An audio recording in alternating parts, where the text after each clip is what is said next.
Hello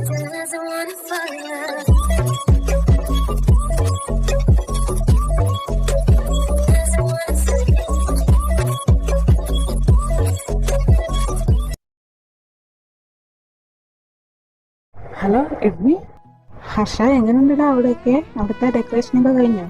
പിന്നെ ഞാനും ബാക്കിയുള്ളവരും മറ്റന്നാൾ തന്നെ അങ്ങോട്ട് വരും കേട്ടോ.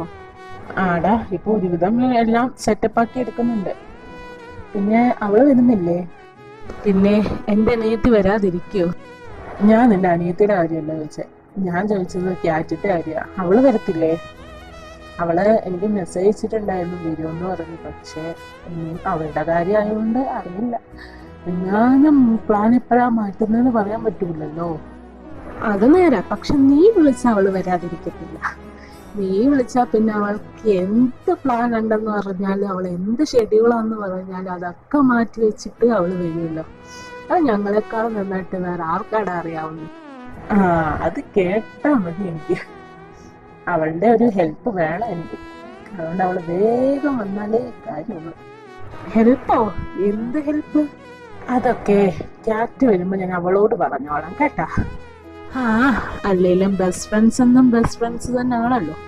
നമ്മളൊക്കെ വെറും പുറമ്പോക്ക്. ഒന്ന് പോടാ നീ. എന്തായാലും അവള് വന്നിട്ട് വേണോടാ. കൊറേ കാര്യങ്ങളുണ്ട് എനിക്ക്. അതൊക്കെ പറയാൻ നിന്ന് കഴിഞ്ഞാൽ ശരിയാവൂല. നിങ്ങളും വാ, ഞാൻ പറയേണ്ട സമയമാകുമ്പോ എല്ലാം നിങ്ങളോടും പറയാം. ശരി ശരി, എന്നാ നിന്റെ പണി നടക്കട്ടെ. ആടാ, ശരി എന്നാ. ഹർഷ. വിശ്വ, നീയോ? എന്നാടാ? ഹർഷ, നീ ഒന്ന് വരുമോ? എനിക്കൊരു കാര്യം പറയാനുണ്ടായിരുന്നു. അതിനെന്താ, നീ പറഞ്ഞു. അത് ഹർഷ, ഇവിടെ ഇരുന്ന് പറഞ്ഞാ ശരിയാവൂല. നീ എന്റെ കൂടെ ഒന്ന് വരുമോ ബാൽക്കണി വരെ? ഞാൻ വരാടാ. ഒരു മിനിറ്റ്, ഞാനൊന്ന് രുദ്രയോട് പറഞ്ഞിട്ട് വരാവേ. നീ എന്തിനാ തൊട്ടതിനും പിടിച്ചതിനും എല്ലാം രുദ്രയോട് പറയാൻ നിൽക്കുന്നേ? അവളാരും നിന്റെ ഭാര്യ. അവളൊന്നും പറയാൻ നിൽക്കണ്ട, ഇങ്ങോട്ട് വന്നേ, ഒരു അത്യാവശ്യ കാര്യം പറയാനാ. എടാ, അത് അവളെങ്ങാനും എന്നെ തിരക്കിയാലോ, അതാ ഞാൻ പറഞ്ഞിട്ട് വരാന്ന്. അവളൊന്നും തിരക്കാൻ പോകുന്നില്ല, നീ ഇങ്ങോട്ട് വാ. ശരി, ഞാൻ വരാം, നീ നടക്ക്.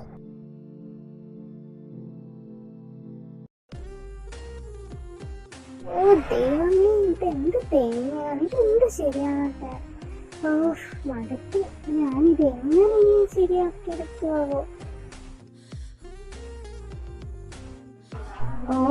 ഞാൻ നിർത്തി.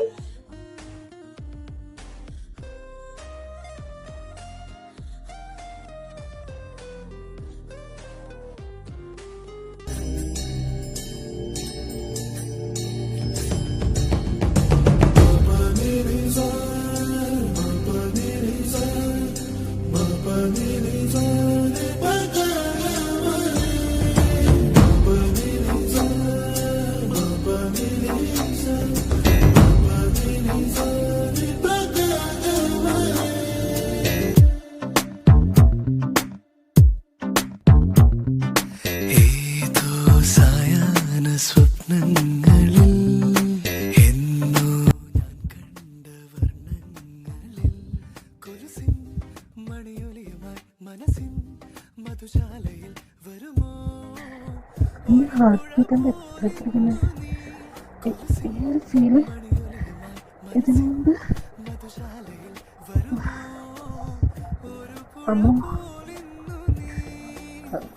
നീ പോവാൻ നോക്ക്.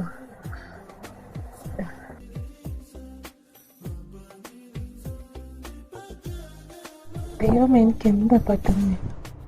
ഇത്രയും നാളും ഇല്ലാത്തൊരു ഫീല് ഇപ്പൊ എങ്ങനെ? ഇത് വലിയ കഥയെ. അതിന് മാത്രം ഞാൻ എന്താ ചെയ്ത്? വന്ന് എന്നെ ഹെൽപ്പ് ചെയ്തിട്ട് എന്നോട് പോകാൻ പറയുന്നു. എന്റെ പൊന്നോ, എന്നതാ ദൈവം ഇവിടൊക്കെ നടക്കുന്നത്? എല്ലാത്തിനും വട്ടം. വന്നതിനും വട്ടം, പോയതിനും മനസ്സിലാവും. വന്ന് നിൽക്കുന്നതിനും വട്ടം, എനിക്കും വട്ടം. ഒന്നും മനസ്സിലാവുന്നില്ല. ഇനി നീ പറ, നിനക്ക് എന്താ എന്നോട് പറയാനുള്ളത്? അത് ഹർഷ, ഞാൻ ഈ പറയാൻ പോകുന്ന കാര്യം കേട്ടിട്ട് നീ എങ്ങനെ റിയാക്ട് ചെയ്യാന്ന് എനിക്കറിയില്ല. പക്ഷെ നീ എങ്ങനെ റിയാക്ട് ചെയ്താൽ എനിക്കിത് പറഞ്ഞേ പറ്റൂ. ബിക്കോസ് നിനക്ക് അറിയില്ല ഹർഷ, ഞാൻ എത്ര ദിവസമായി ഒന്നും മര്യാദക്ക് ഉറങ്ങിയിട്ടെന്ന്. അമ്മേ, ഹർഷനെ കണ്ടോ? ആ മോളെ, അവൻ വിശ്വന്റെ കൂടെ ബാൽക്കണിയിലോട്ട് പോകുന്നുണ്ടായിരുന്നു. ഓ ആണോ? എന്നാ ഞാൻ അവിടെ പോയി കണ്ടിട്ട് വരാം.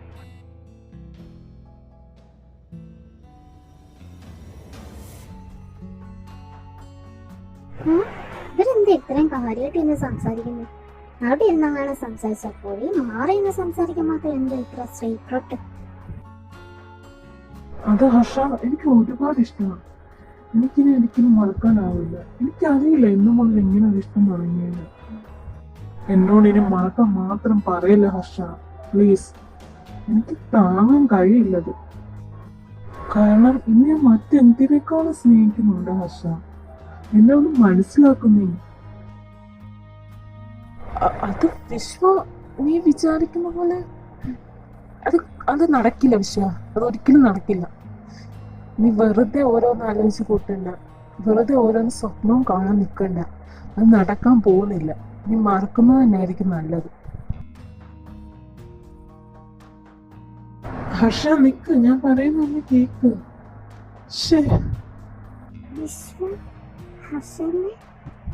അപ്പൊ വിശ്വക്ക് ഹർഷനെ ഇഷ്ടമാണ്?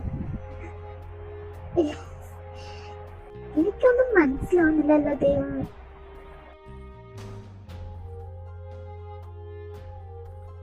മോനെ സിദ്ധു, നിന്റെ ഫ്രണ്ട്സിനൊക്കെ നീ വിളിച്ചില്ലേടാ? അവര് വരുമല്ലോ കല്യാണത്തിന്? ആ അമ്മേ, അവര് നാളെ വരും. അവര് വിളിച്ചിട്ടുണ്ടായിരുന്നു. മറ്റന്നാളല്ലേ കല്യാണം, അപ്പൊ നാളത്തേക്ക് അങ്ങ് എത്തിയേക്കാന്ന് പറഞ്ഞിട്ടുണ്ട്. മക്കളെ, എല്ലാ ഡെക്കറേഷൻസും കഴിഞ്ഞില്ലേ? ഇനി നാളത്തേക്ക് ഒന്നും മാറ്റി വെക്കണ്ട. നാളെ തൊട്ട് ബന്ധുക്കൾ വന്നു തുടങ്ങും. അപ്പം അവർക്ക് ഒരു ബുദ്ധിമുട്ടുണ്ടാക്കാൻ നിൽക്കരുത്. ഇല്ല അച്ഛാ, എല്ലാം കഴിഞ്ഞു. All set. ആ, എല്ലാം ആയ സ്ഥിതിക്ക് എല്ലാരും പോയി കിടന്നുറങ്ങിക്കും. നല്ല ക്ഷീണം. സമയം എത്രയെന്ന് വല്ല വിചാരമുണ്ടോ ആർക്കേലും ഒക്കെ? ആ അതെ അതെ, രാവിലെ തൊട്ട് ഓടി നടക്കല്ലേ, നല്ല ക്ഷീണമുണ്ട്. ആ, എന്നാ എല്ലാരും പോയി കിടന്നുറങ്ങിക്കോ.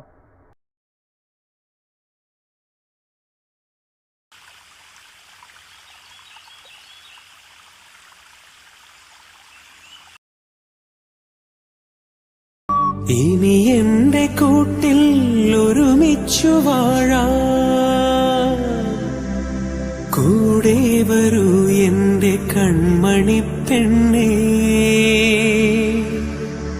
ഇനി എന്റെ ചിറകിന്റെ തണലിൽ മയങ്ങാൻ നീ വരൂ കുറുമൊഴി പെണ്ണേ. ഇതുവരെ ഇല്ലാത്തൊരാനന്ദമെങ്ങും ഇതൾ വിരിച്ചാടുമീ സായന്തനത്തിൽ. ഇണപിരിയാതെന്നും ഒരുമിച്ചു വാഴാൻ ഇട നൽകിടേണമേ സർവേശ്വരാ നീ.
छबीला तारा रंगीला तारा रंग वेद जुए तारी बात छोगाला तारा ओए छबीला तारा ओए रंगीला तारा रंग वेद जुए तारी बात रे छोगाला तारा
നിന്റെ ചേച്ചിയെ കാണാൻ എത്ര ലുക്കായിരുന്നോടി. സത്യം രുദ്രേ, എന്ത് രസമുണ്ട് നിന്റെ ചേച്ചിയെ കാണാൻ.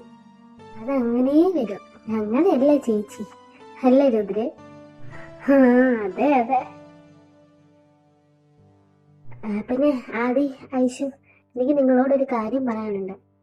കുറച്ച് കഴിഞ്ഞിട്ട് ഞാൻ പറയാം കേട്ടോ. എന്ത് കാര്യം? അതൊക്കെ ഉണ്ട്, ഞാൻ പിന്നെ പറയാം.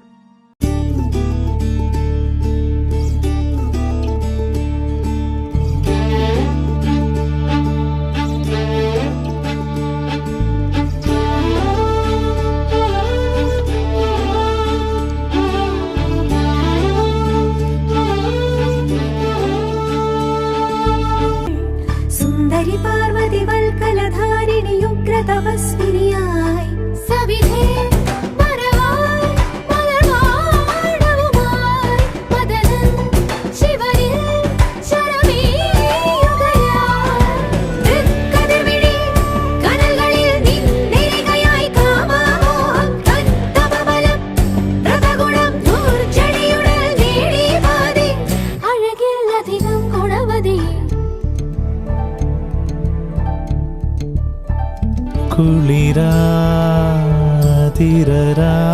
കുളിരാതിരരാവിൽ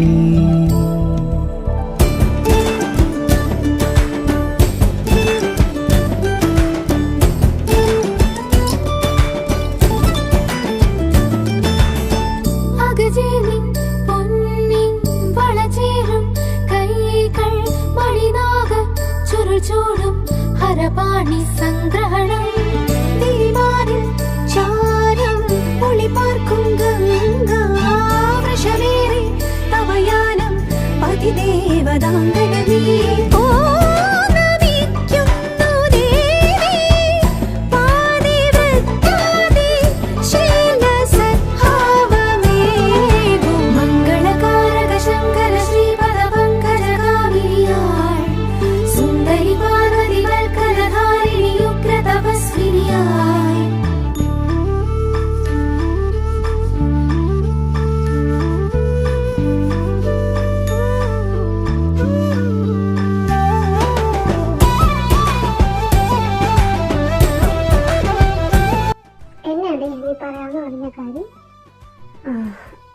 അത് ആദി, ഐഷു, ഇത് എനിക്ക് ഡൗട്ട്. ഹർഷത്തിനെ എനിക്ക് കിട്ടുമോന്ന്. ഹർഷനെ നിങ്ങൾക്ക് കിട്ടിയിട്ടെന്തിനാ? ഓ, പൂവിട്ട് പൂജിക്കാൻ. എന്തേ എന്നോട് ഞാൻ പറഞ്ഞതല്ലേ എനിക്ക് ഹർഷനെ ഇഷ്ടമെന്ന്. എന്റെ പൊന്നോ, അത് നൊത്ത്. നീ കാര്യം എന്താണെന്ന് വെച്ചാ പറ. എന്താ നിനക്കിപ്പോ അങ്ങനെ തോന്നാൻ കാര്യം? ചേട്ടി, അത് വിശ്വന് ഹർഷന് ഇഷ്ടമാണോ എന്നൊരു ഡൗട്ട്. എന്നതാ? ശരിക്കും? ഓ, എനിക്ക് വയ്യ. രുദ്ര, നിന്റെ ആഗ്രഹം സാധിച്ചല്ലോ. നിനക്കൊരു കേക്ക് അപ്രേഷനെ കാണുമെന്നുണ്ടായിരുന്നു. ദൈവമായിട്ട് നിന്നെ മുമ്പ് കാണിച്ചു തന്നു. എനിക്ക് ഇപ്പൊ സന്തോഷമായില്ലേ? എന്താ രുദ്ര നിനക്ക് ഇങ്ങനൊക്കെ തോന്നുന്നു? ഉള്ള ബിയൽ ഡ്രാമയൊക്കെ ഇരുന്ന് കണ്ടോ. എന്നിട്ട് ബാക്കിയുള്ളവരും അങ്ങനെയാണെന്ന് ഞാൻ വിചാരിക്കുക. ഞാൻ BL ട്രോഫിക്ക് കാണും എന്ന് പറഞ്ഞ് ഞാൻ കേട്ടതാ വിശ്വേട്ടൻ ഹർഷനോട് ഇഷ്ടമെന്ന് പറയുന്നത്. ഇത് പറഞ്ഞിട്ട് എന്താ കാര്യം? നിനക്ക് വിധിച്ചിട്ടില്ല, വിധിച്ചിട്ടില്ല. ആദ്യം ഒന്ന് പോടി, പാവുണ്ട് അവളായിട്ട് ഇങ്ങനെ കളിയാക്കാതെ. എടീ ഇരുപേ, നീ വിചാരിക്കുന്ന പോലൊന്നുമില്ല. നിനക്ക് തോന്നുന്നുണ്ടോ അങ്ങനെ? ഒന്നും വിശ്വേറിനെ കണ്ടിട്ടെങ്കിലും നിനക്ക് തോന്നുന്നുണ്ടോ? വിശ്വേറിനെ കണ്ട ആ ഒരു അതിനോടൊക്കെ നല്ല എതിർപ്പുള്ള ആളിനെ പോലെ എനിക്ക് തോന്നിയിട്ടുള്ളത്. പക്ഷേ അറിയില്ല, ഒരിക്കലും അവരെ അമ്മ അങ്ങനെ ആവില്ല. അത് ഞാൻ നിനക്ക് ഗ്യാരണ്ടി തരാം. വിശ്വന് ഹർഷനോട് പോയിട്ട് വല്ല പെണ്ണുങ്ങളോട് തന്നെ ഫീലിങ്സ് തോന്നുന്നുണ്ടാവുന്ന എനിക്ക് ഡൗട്ട്. അത് ഫീലിങ്സ് ഇല്ലാത്ത എന്തോ ജീവിയാടി. നീ ആരോടായി ഇതൊക്കെ പറയുന്നത്? ഇതൊക്കെ പറഞ്ഞ ഈ മന്ദബുദ്ധിയുടെ തലയിലോട്ട് വല്ലതും കയറുക? ഇതൊക്കെ അറിയാവുന്നതുകൊണ്ട് തന്നെ ഞാൻ അവളെ കളിയാക്കിയത്. ബുദ്ധിയില്ലാത്ത കവിത. അതും ഹർഷേട്ടന് വിശ്വാസിന് ഇഷ്ടമാണ്. ഇവളുടെയൊക്കെ കണ്ടുപിടുത്തേ. നീ BL ഡ്രാമ കണ്ടിട്ട് ആ രീതി ചിന്തിക്കാതെ സ്ട്രൈറ്റ് ആയിട്ടുള്ള ഡ്രാമയൊക്കെ കണ്ടിട്ട് ആ രീതി ചിന്തിക്കുക. അപ്പം നിനക്ക് ബോധം. അവളെ BL ഡ്രാമ എല്ലാം ഇരുന്ന് കണ്ടോളും. എന്നിട്ട് എല്ലാവരും അങ്ങനെ ആണെന്നങ്ങ് വിചാരിച്ചു. അതൊക്കെ എന്താ ചെയ്യുന്നത്? ഓ, നിങ്ങൾ ഒന്നും വിശ്വസിക്കണ്ടാവില്ല. കണ്ടോ, അവസാനം എല്ലാം കൈവിട്ട് പോകുമ്പോൾ കണ്ടോണം. ഞാനില്ല ഇതൊക്കെ അതേപോലെ. എനിക്കറിയാം. സാരമില്ല, നീ കലഞ്ഞ് ഞങ്ങൾ വന്നതിന്റെ കണ്ണീരൊപ്പിത്തരാം. പോരെ, പൊടി.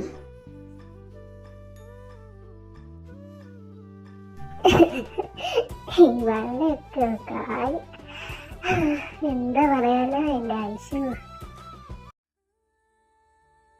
വിശ്വ, നീ എന്നെ ഹെൽപ്പ് ചെയ്യുമോ? എന്ത് ഹെൽപ്പ്? എടാ, അത് കുറച്ച് നാൾക്ക് മുമ്പ് സിദ്ധാന്റെ ഫോണിൽ ഒരു മെസ്സേജ് വന്നിട്ടുണ്ടായിരുന്നു.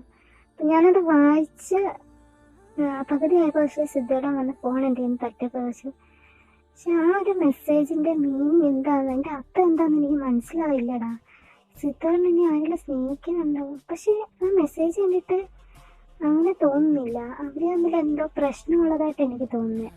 ലൈക്ക് എന്തോ ബ്രേക്കപ്പ് ആയ ശേഷം മെസ്സേജ് അയക്കൂലേ, അതുപോലെ എന്തോ എനിക്ക് തോന്നുന്നത്. ഫുൾ എനിക്ക് വായിക്കാൻ പറ്റിയില്ല. പകുതി വായിച്ചപ്പോഴത്തേനും ഫോൺ തട്ടിപ്പിടിച്ചുകൊണ്ട് പോയി. പക്ഷെ എനിക്കത് എന്താണെന്ന് അറിയാനത്തേക്ക് പറ്റുന്നില്ലടാ. എനിക്കത് എന്താണെന്ന് അറിഞ്ഞേ പറ്റൂ. എടാ, ഞാൻ സിദ്ധുവിൻ്റെ വീട്ടിൽ അറിയണം. ഇപ്പം ആകുമ്പോൾ എല്ലാവരും ഫംഗ്ഷൻ്റെ തിരക്കിലൊക്കെ ആയതുകൊണ്ട് ഇപ്പം ആരും അങ്ങോട്ട് വരില്ലല്ലോ. സിദ്ധുവിന് ഉൾപ്പെടെ അങ്ങോട്ട് വരാൻ ചാൻസ് ഇല്ല. അപ്പോൾ ഇപ്പോൾ ഫോൺ അവിടെ ഉണ്ടെങ്കിൽ എടുക്കാമല്ലോ. ഫോൺ ഉണ്ടെന്നാണ് എൻ്റെ ഒരു വിശ്വാസം. വേണം, ഞാൻ സിദ്ധുണ്ടായി നോക്കിയിട്ടൊന്നും ഫോൺ കണ്ടില്ല. മിക്കവാറും റൂമിൽ തന്നെ ഉണ്ടാവും ഫോണ്. വീട്ടിൽ കയറാമോ? എന്റെ പൊന്നമ്മ, നീ എന്ത് പറയുന്നു? വല്ല ബോധമുണ്ടോ നിനക്ക്? എന്റെ പൊന്നമ്മോ, ഞാനൊന്നും പറയുന്നില്ല. ഓക്കെ, ഞാൻ എന്ത് ചെയ്യണ്ടേ? നീ കേൾക്കോ? എന്നെ എന്തിനാണ് നീ വലിച്ചിടുന്നേ? അല്ലേ തന്നെ നാട്ടിലിപ്പോ ഒരു പേരുണ്ട്, താൻ തോന്നി അഹങ്കാരി. ഇനി നീ എന്നെ കള്ളരും കൂടെ ആക്കൂടി. അറിയാൻ വേണ്ടിയിരിക്കുക. എന്നാ ആവശ്യം? എൻ്റെ ധൈര്യത്തിന് നീ കയറണ്ട. വെറുതെ വെളിയിൽ നിന്നാ മതി. ആരെങ്കിലും വന്നു കഴിഞ്ഞാൽ എനിക്ക് ചാടാനും വേണ്ടി ഒരു ഹെൽപ്പ് വേണമല്ലോ. അപ്പൊ അതുകൊണ്ട് നീ വെറുതെ വെളിയിൽ നിന്നാ മതി. ബാക്കി ഇപ്പൊ ഞാൻ ചെയ്തോളാം. നീ എന്തോന്ന് ആവശ്യമില്ലാത്ത പരിപാടിക്കൊക്കെ പോകുന്നത്? അവന്റെ പേഴ്സണൽ കാര്യത്തിലൊക്കെ എന്തിനാ നീ ഇടപെടുന്നത്? അവന്റെ ആവശ്യം എന്താ? എനിക്ക് മനസ്സിലാവുന്നുണ്ട് അമ്മ, നിനക്ക് അവന് ഇഷ്ടമാണ്. ഓക്കെ, പക്ഷെ ഇതൊക്കെ ഞാനൊന്നും പറയുന്നില്ല. എന്തായാലും നിനക്ക് ഞാൻ എന്താ ചെയ്തു തരണ്ടേ? പറ. എന്തായാലും നീ പറഞ്ഞിട്ടുള്ള ഒരു കാര്യം ചെയ്യാതൊന്നും എന്നിട്ടില്ലല്ലോ. നീ പറ, എന്താ ചെയ്യണ്ടേ?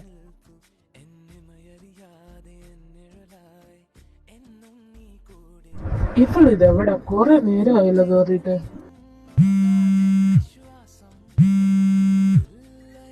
ഹർഷനാണെന്ന് ഇവനെന്ത് ഇപ്പൊ എന്നെ വിളിക്കുന്നേ? ഹലോ ഹർഷ, എന്നാടാ? ഇപ്പോഴോ? ഞാനിപ്പോ അവിടെ ഉണ്ടായിരുന്നത് എത്ര നേരം? എവിടെ? ആ, ഇതാ ഞാൻ വരുന്നു.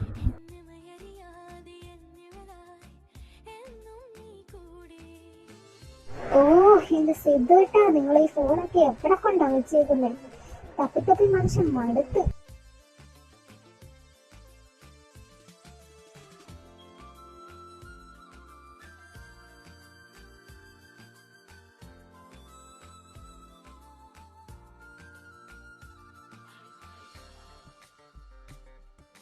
എടാ സിദ്ധു, നിന്റെ ഫോൺ ഒന്ന് തരുമോടാ?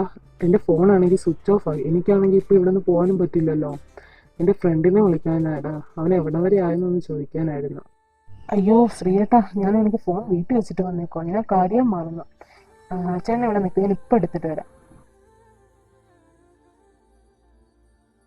ഇതാരാ ഡോറ് തുറന്നിട്ടെ? ഡോർ അടച്ചിട്ടാണല്ലോ പോയെ. വെയിറ്റ്, മമ്മി ഡോർ അടച്ചിട്ട് അമ്മൂൻ്റെയിലാണല്ലോ താക്കോല് കൊടുത്തേ. എന്നിട്ട് അമ്മൂനോട് സൂക്ഷിക്കാനും പറഞ്ഞു. നീ അമ്മൂങ്ങാനും കയറിയതാവോ? കാണെങ്കിൽ അവളെന്തിനാ ഇങ്ങോട്ട് പറയാ? ഇത്തിരി മമ്മി വന്നാണോ? എന്തായാലും അകത്ത് തന്നെ നോക്കാം.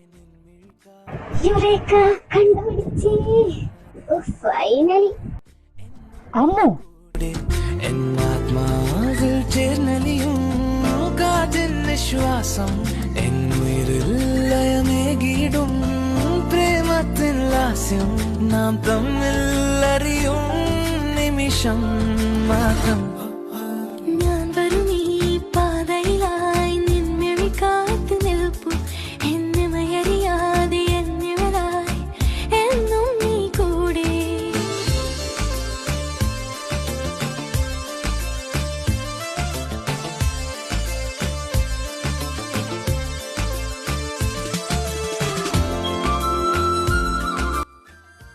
ഓ, അപ്പൊ ഇതാണല്ലേ കാര്യം. ഇതിനു വേണ്ടിയായിരുന്നല്ലേ നീ ആരും കാണാതെ എന്റെ വീട്ടിൽ കയറിയത്? കാത്തു നിൽപ്പു എന്നിമയറിയാതെ എന്നിഴലായി എന്നും നീ കൂടെ. എങ്ങോട്ടടി നീ ഓടാൻ നോക്കുന്നത്?